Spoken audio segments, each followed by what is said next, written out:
Nou, de carnaval van wat ik hij zie is super. Wat hij staat, is één grote familie. Allemaal broers en zusters.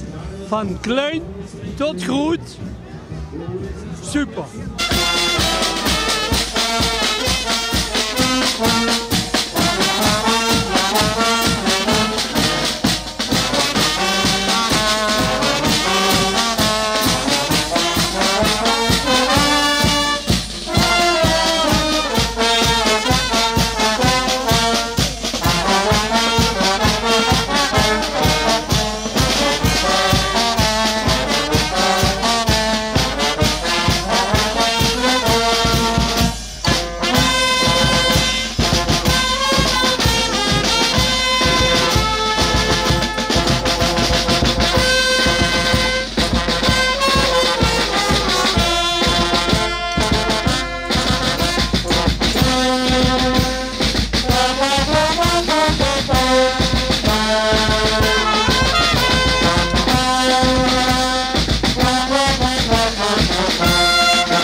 Nou, we zien het soort harmonieken uit Groeselt. En van Heumelos Hoop den Ober.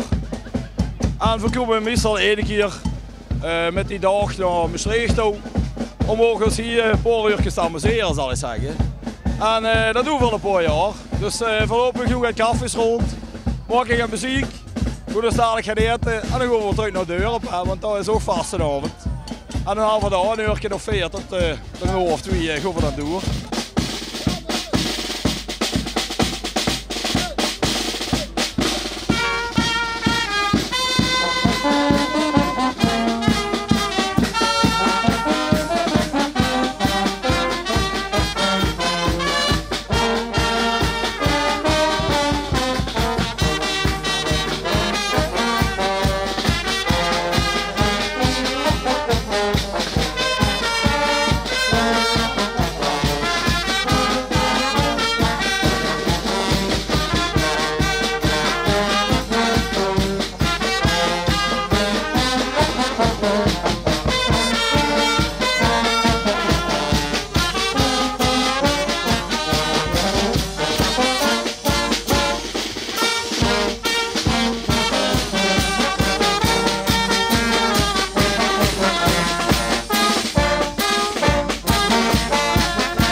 Carnaval voor mezelf is, ja, we doen het al 24 jaar.